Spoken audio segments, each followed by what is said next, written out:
Good evening, everybody. So glad that you could be with us tonight here on our Facebook Live. I'm here with Aubrey Jones, who just recently came home from Bible college in Scotland, and we're going to ask her a few questions and let her tell us about Scotland and how it was and some of her experiences. Before we start talking to Aubrey, I just want to quickly mention to us that tomorrow night will be our midweek service, and that will be online. We won't be meeting here at the church, so just be watching Facebook and YouTube, and we'll put that Bible study out tomorrow evening. But we are glad that Aubrey's here with us, and just proud of you and everything that you're doing. And so we're going to ask you a little bit about some of the things you did and some of the things you experienced while you were at Bible college. Why don't you just start out by telling us about Harvest Bible College, what it was like, maybe who started the college, and just give us a little bit of background. So, Harvest Bible College is a Bible college in Glasgow, Scotland.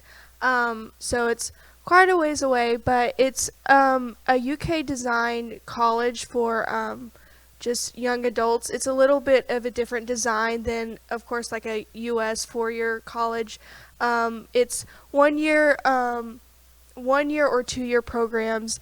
They're all 10-month courses, and it's designed in a different way. It's an amazing location. Glasgow, Scotland was definitely a great place to be. It was founded by the Kellys, Robert and Geraldine Kelly.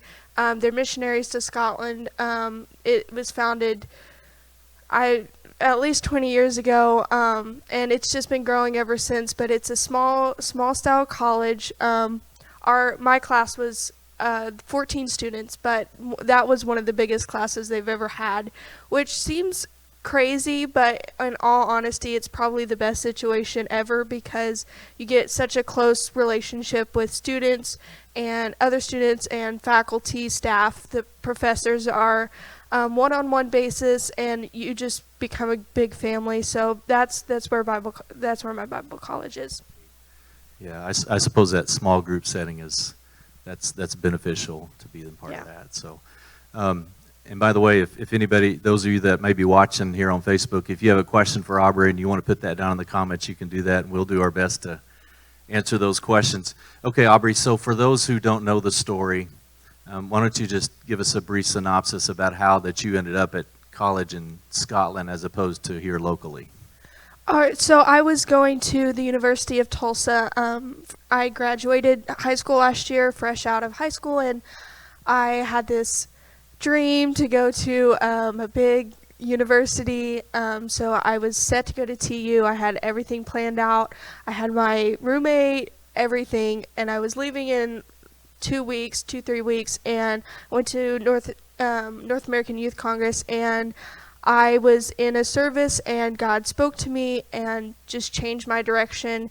And so in that service, I decided to go to Harvest Bible College instead, which I really didn't know much about Harvest Bible College at that point. I didn't even know much about Scotland. I had to look everything up on Google because I wasn't really interested in going. I hadn't thought about it, but I connected with an alumni that I knew that had told me some about the Bible College, and she started making phone calls, and about 4 o'clock that morning, I got the last spot to Harvest Bible College for this past year, and it was definitely a God thing. And so that started just a whirlwind of getting a visa, which usually takes several months, and getting a flight, and just closing down all of the many things I had to close down at TU, and just scrambling. And about 2 days before I flew out, I got my visa, and I flew to Scotland in about 3 weeks after I decided. So it's definitely an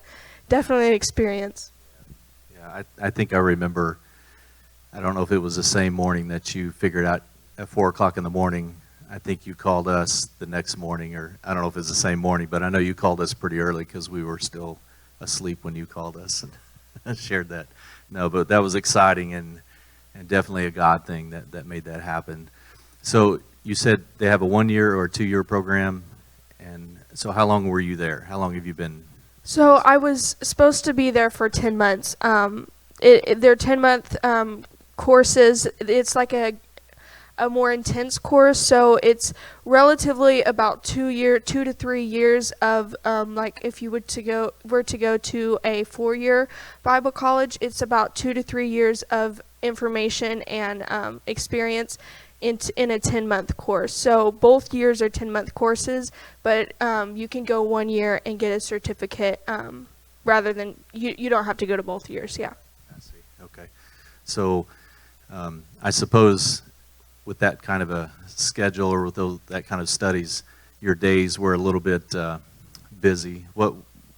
If there is such thing, was there a typical day or a normal day? What did a normal day look like for you, Aubrey, when you were at school? So my Tuesdays through Fridays were pretty scheduled.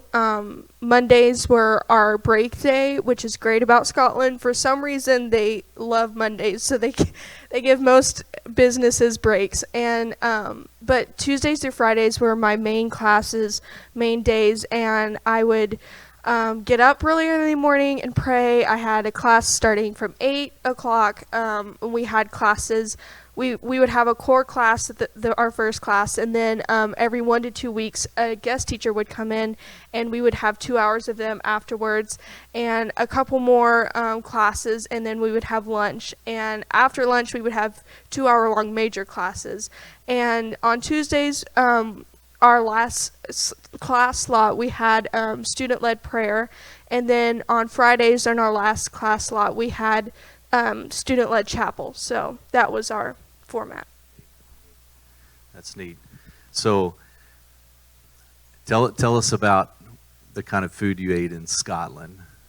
So Scotland. I already heard what you said earlier about it, but yeah, you can tell everybody else what you said. Scotland is a beautiful place, but there are some foods in Scotland that's known to not be the greatest. But actually, living in Glasgow, which is the biggest area in Scotland, it's the biggest city.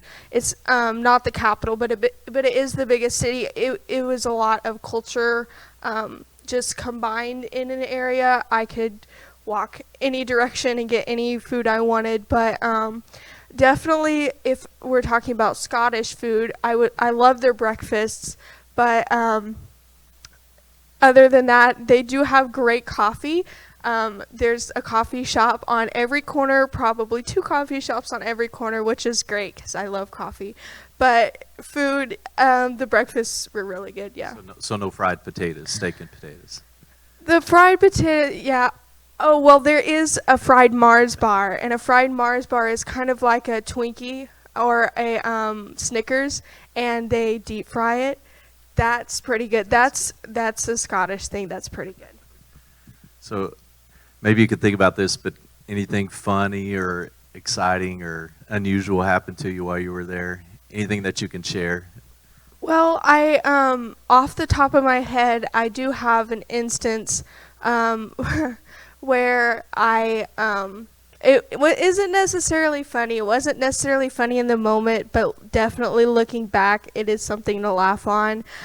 We went to a neighboring city, Edinburgh, for a friend's birthday, and we decided to climb up this mountain. It's not a very big mountain. It's called Arthur's Seat, but what was the name of that? Arthur's Seat. Okay. It's not really a mountain, but it's pretty neat. And we were climbing up, and my foot decided to roll all the way down the mountain. So I didn't roll really far. That's an exaggeration, but it was one to remember. And I was known as the klutz for the rest of the year, and I still am known as the klutz, and they don't even trust me on anything, any hikes or anything now. So that's definitely an experience I'll never forget. Neat. I just had a word picture of your foot rolling down the. It was just my foot. I understand. Not the rest of me, just my foot. Just your foot. Okay, so you were talking about classes. What were some of your classes that you took? What maybe your favorite class or classes that you took? So we have many classes because it's so combined.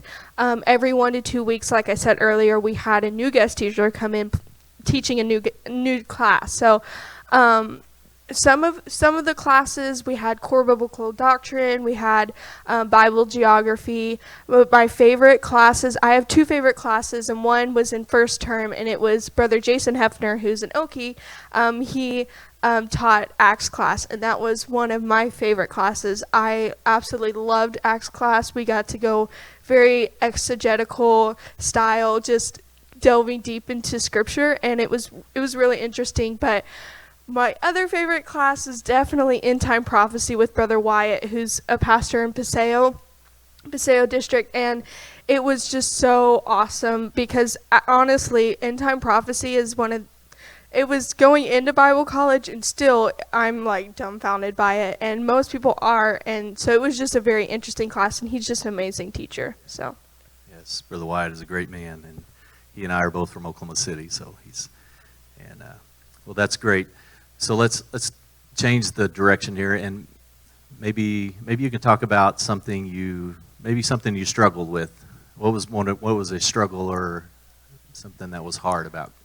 yeah, definitely living in a different country is hard, especially coming right out of high school. It was definitely a shock to just be completely independent, but I guess just learning the culture and being financially, just you have to walk by faith, because as a religious worker, we're on religious visas, and we're not allowed to work there. We're not allowed to gain money there through labor, and so it's very difficult you either have to raise the money beforehand or just live by faith and pray that the money comes to you. And that the second option was definitely my choice, because I didn't, as you know, it was a very last minute thing, so I couldn't prepare for it. And so just living by faith and just financially, that was definitely the hardest. Sure. It's neat. And you get to see the hand of the Lord. You get to see the provision of the Lord through those times. I think we have an online question. Vanessa Hansen wants you to tell us about the most beautiful thing that you saw while you were there. The most beautiful thing that I saw, well, Scotland is just, it's beautiful. It's just a beautiful country, and aside, I could go on and on and on about the services and how beautiful, just seeing the multicultural just emphasis there. If I were to talk about the scenery, I can go on and on and on, just going up to hikes and looking out and seeing just rolls of hills, and just, it's a very, very beautiful country, But the services were absolutely amazing, and I think that was one of the most beautiful things, to just see the different styles of music that we played, and just the children. All of the children would come in packs, and they would dance up at the altar every song that came on, and just the liveliness of it is definitely the most beautiful thing. Yeah. So the worship services, the church services that you were a part of, were they a lot different than they are here, like here in America, or were there some similarities? There are definitely some similarities. I think I was in Glasgow Church, obviously. The Bible College actually sits on top of the church in Glasgow, and so run by, there were a lot of American people that came in, just missionaries, and the Kellys are from America, and then there's some Canadian influence. So I definitely think that had an impact. I know when I went out to different churches, it was definitely a lot different. But some of the differences were there was lots of dancing, just even, and it sounds surprising because we're a lively bunch, but it's hard to explain just the liveliness of it, and it was definitely an adjustment. But I would say for the most part, it is relatively similar in the sense that we serve the same God, so we're all pretty lively. But there were some services that I went to in different parts of Scotland, and just when I just traveled, I could see just a lot of, not within people that had been in church for a very, very long time, but if visitors came in, they were very, very just, I would say, reserved, because it's just kind of a cultural thing. But it definitely does have differences in the church style, yeah. Yeah, I think that culture plays a big part in that, I'm sure. So, so you mentioned going to other places. Did you get to travel very much when you were there? Where all did you get to go? Yeah, so in about a month after I got there, 5 of us girls, we traveled to Ireland to help out 2 different cities. We went to Dundalk, and then we went to Dublin, Ireland, and we got to do prayer walks and help out with the services, and just help out with the youth there. And that was definitely a great experience, just getting to do missions work. And then in November, I was allowed to attend the European Youth Conference in France. So that was interesting. That was very interesting.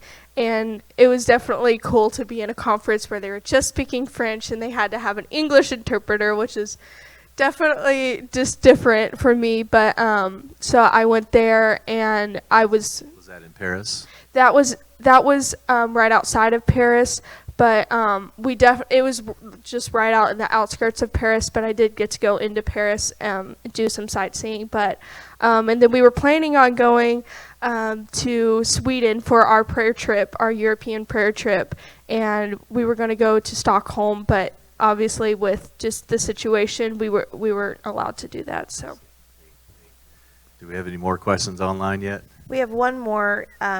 Sue and Fred Lawhorn want to know how many U.S. students were there. So this was actually a different class than most years. Most years there's honestly less U.S. students than students from around the world, but this year there was quite a number of U.S. students. There was 14, which was a large class, and there were only 3. Actually, there were 3 UK students. One of the students was born in Spain. One of the students was from Vienna, Austria, and one of the students has been in the UK and England for her whole life. And then we had 1 Canadian student, but the rest of us, 10 of us, were US students. Yeah. So that's the majority, obviously. Yeah. So, what would be? Do you have some direction? I mean, do you know what your next step is going to be? I think you and I have talked a little bit in the past. So if that's something that you can share with us, what's your next step? Yeah. So right now, I definitely do want to go back to Harvest Bible College for 2nd year. That just depends on if I'm allowed to go, but that's definitely my next direction, is to go back for 2nd year and attend. And then after that, I have no idea. That's a lot. That's the way it works a lot of times, is just one step at a time. But anyway, so let me ask you this then: what would you say has been your biggest takeaway, or what's been the most impacting thing for you about being at Harvest Bible College?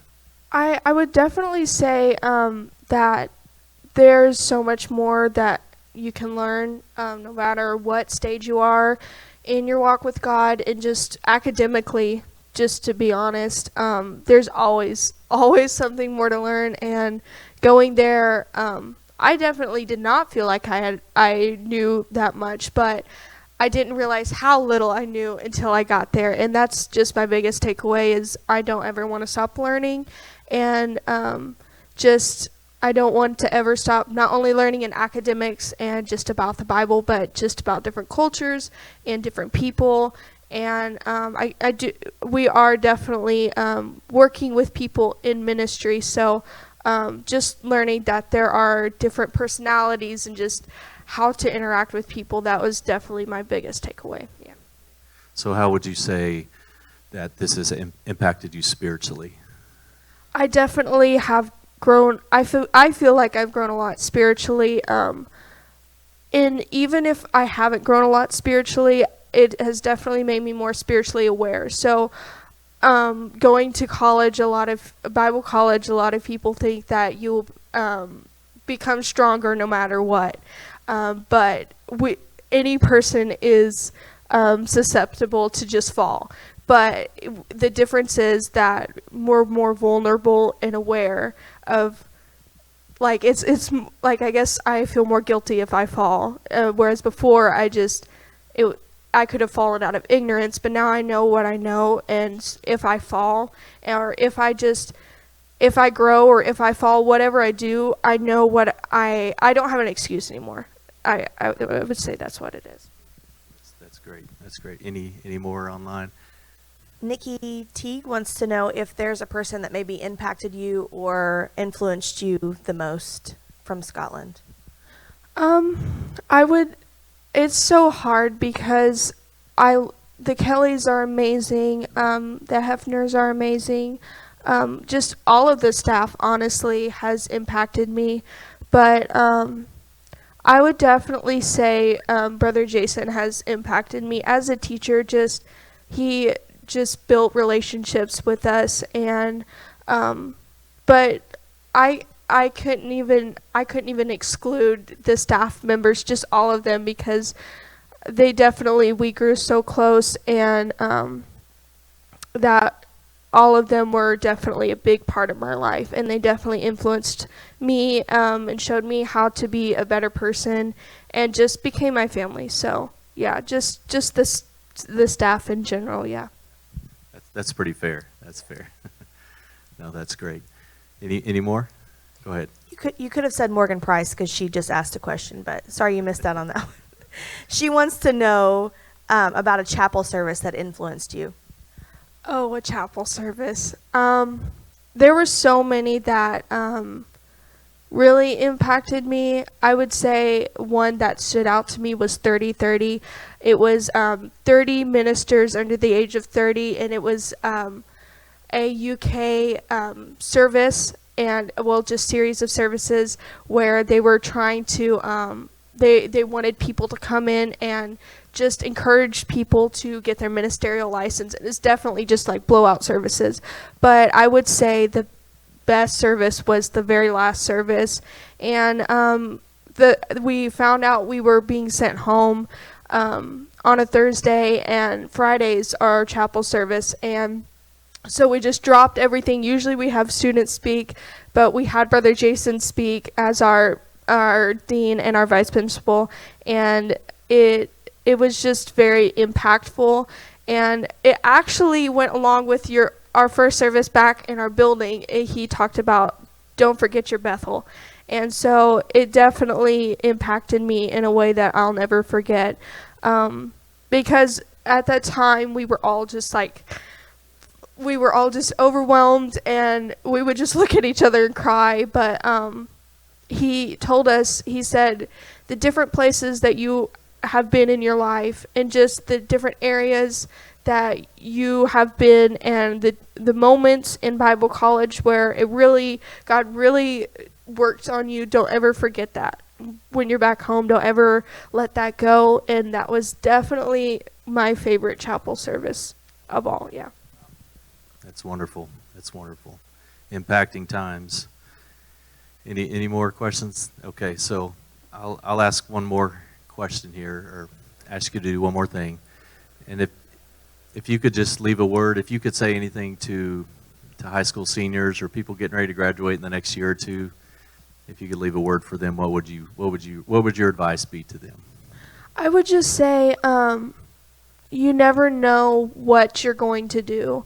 And as a high school senior, I thought I'd set the bar high, and I wanted to go to the best college ever, or the biggest college ever. And I definitely did not want to do anything that was like just the norm, the stereotype. I always wanted to do something out of the norm. But I thought just going to a big college would do that. And I definitely am not going to say go to HBC, even if God doesn't want you to. But just before you make your big decisions, don't settle for something that's comfortable if that's not God's will. And just find out what God's will is, because if He is sending you, He has already equipped you. And that is the main thing is sometimes God will say, do this, or go there, and we're like, whoa, I can't do that. But he's already looked down the line, seen that he was going to say that, and before that, he equipped us. He put the people in our lives that needed to be there. And so I would just say, don't underestimate yourself, and don't just sell yourself short of your potential, because you have a lot more potential than you think you do, and you can do a lot more things than you think you can do. And that's where God comes in, because we have such a limited vision, and that's why God doesn't tell us what the things he doesn't tell us, because we would just absolutely fall over if he did. But just know that God knows a lot more than you do, and so just trust in him. And even if it's as crazy as leaving your home and going to Scotland, just do it, because God will provide. That's great. That's great. We're definitely proud of you, Aubrey. I know your mom and dad are proud of you, and your family is too, and we're excited to see what the future holds for you and where the Lord takes you and what he does for you. But we're definitely excited for you, and we're supporting you 100% behind you. But it's been great talking to you, and I appreciate you taking some time. I know this is finals week, and you're trying to wrap up all your papers and get everything turned in before this week's over. So we appreciate you taking some time and doing this interview, and I hope you enjoyed it. I hope everybody watching enjoyed this, and I hope you can join us tomorrow night for our midweek service. So God bless you. I hope each and every one of you have a great rest of the evening. And any more questions we need to ask before we sign off? Last minute? All right. So God bless you. Hope you all have a great evening. God bless you.